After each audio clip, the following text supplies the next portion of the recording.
Wallace and Gromit is peak fiction, although I don't think you needed other people to tell you that. I mean, it's very clear from everything about it. For those of you who don't know, Wallace and Gromit is basically the opposite of Animal Crossing, where in that game you're having to put up with all the animals' bullshit as the only human, whereas in Wallace and Gromit, one of the main characters is a dog who has to put up with every single other human's bullshit. All of these people are so fucking mistreating of him, and he deserves so much better, but Wallace kind of gets a pass because he did raise the little Chuck. There is a running theme in the series, however, that being of Wallace's dark, deep, visceral, primal thirst for cheese. It comes up a lot, or does it? That's what we're going to find out today, ladies and gentlemen. We're going to find out how relevant is cheese in each one of the Wallace and Gromit movies. Master Wallace, you disappoint me. This is probably my least favourite of the series. It's still good, but I kind of feel like it tries to capture the dark or semi-dark tone of The Wrong Trousers, but kind of miss what makes that funny and entertaining. This one is also the biggest offender of one of my least favourite parts of the series, and that is Wallace being a simp. Maybe it's just my airways projecting, but I always felt like Wallace should be more Rizzler-esque. I feel like he should be the definition of unspoken Riz. I mean, he has such British charm. He's charming, and he's Wallace. I just think Rizzler Wallace would be funnier than Wallace as a... This one's also very disappointing in terms of its use of cheese. It's quite disappointing. He says it once in a dream state, and never again. You'd think maybe if he's setting up a bakery, he'd do cheese scones or buns for cheeseburgers, but nope. Just bread.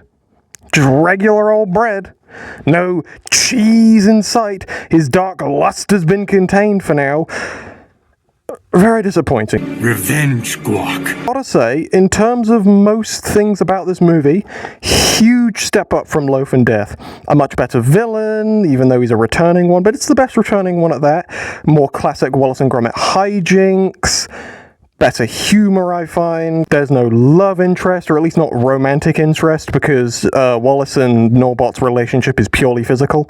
It also has what I find to be a very interesting and unique take on AI. This film does a very good job of showing that AI isn't inherently good or evil, and it's how we as humans use it, and will only be bad if we choose to use it for self-destructive purposes. And I think that's a very good message, and a very nuanced message that a lot of films don't really have. It's very black and white, either AI bad or, oh, little baby AI, oh, you're so cute, you want me to give you a little kiss on the cheek and give you a little bottle and a little blanket. What I'm trying to say is absolute cinema. However, the use of cheese is also quite disappointing because they don't even say it this time. I mean, seriously, here is all the times they say cheese in Wallace and Gromit Vengeance Most Fowl.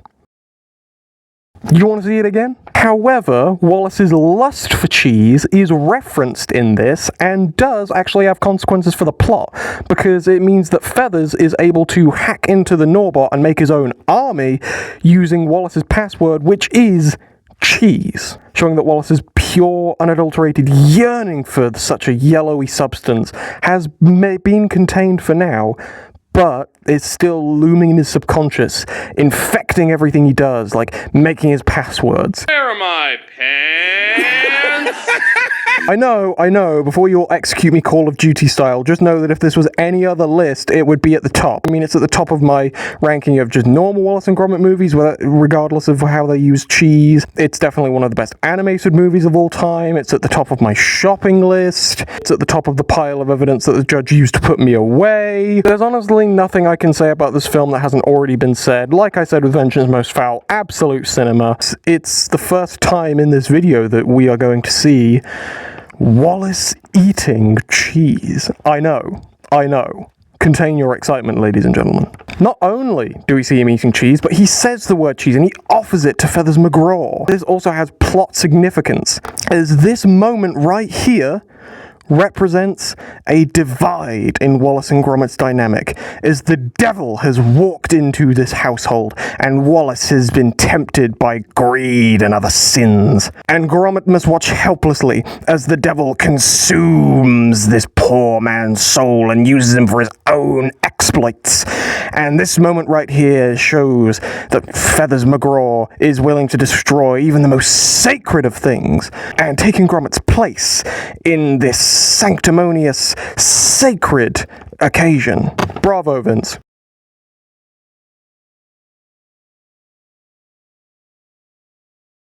Ah, close shave, absolute. And while not nearly as iconic as Wrong Trousers, is still very good in its own right, and I think probably has the best world building in the series, as we see all kinds of bits from Wallace and Gromit's town, like all these buildings, a lot of buildings. And we also get to see more of the countryside area of where they live, in the chase scenes. We get to see, you know, the actual animals in the series besides Gromit. And while, yes, this one does have a love interest and a bit of simp Wallace, I think it's definitely the most natural in the sense that they're both yearning for each other, which is better. And also, I think it has the best ending because Wallace just absolutely fucking rejects this woman in the best way possible for the most valid fucking reasons. I mean, not even Wensleydale. This film also has a great use of cheese in a lot of different parts. For example, at the end, as I've stated before, very funny, very based. This alone would be enough to put it in number 3. We also see it more at the beginning, because here, for the first time in this video, we see real, actual cheese. Look at it. It's glorious. These are great. The dirtier the better. Be very, very quiet. We're hunting for bitches. Were Rabbit was the first feature-length outing for this series, and it really doesn't feel like it. It feels like a 27-minute movie. So some sort of wizardry's gone on there, because it's incredible how they managed to drag out so much, but also not drag it out because it doesn't feel like there's any filler. This one also probably has the second best villain of the series, Lord Victor Quatermain, and his fucking stupid cotton candy hair. It's awesome. Gay icon. This one also has another love interest yet again. Look at little baby Gromit. Look at little baby Gromit. I love baby Gromit so much. I love young Wallace and baby Gromit so much. I will put baby Yoda into a meat grinder and put him into baby Gromit's food bowl just to make sure he's satiated. You grow up, you sweet little boy. But let's not forget the real pizza and meth of the video.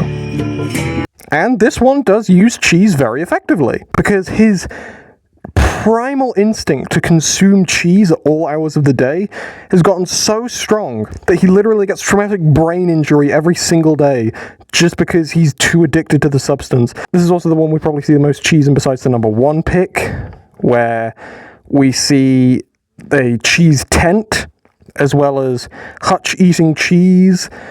I will not let anyone tell me that this bitch deserved to be the 3rd cast member in Vengance Most Fowl, or Sean. Sean's alright. But Hutch is my goat. He's...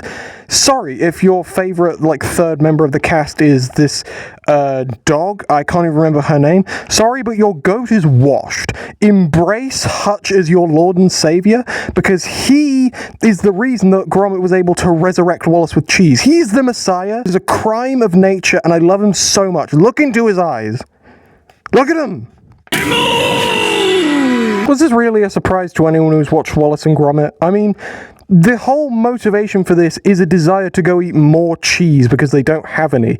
They go to a moon made of cheese and eat cheese. And also we get the oven, who has probably the best arc of any Wallace and Gromit character. I also don't really have a lot else to say about this one. I mean, Wallace name drops 3 types of cheese.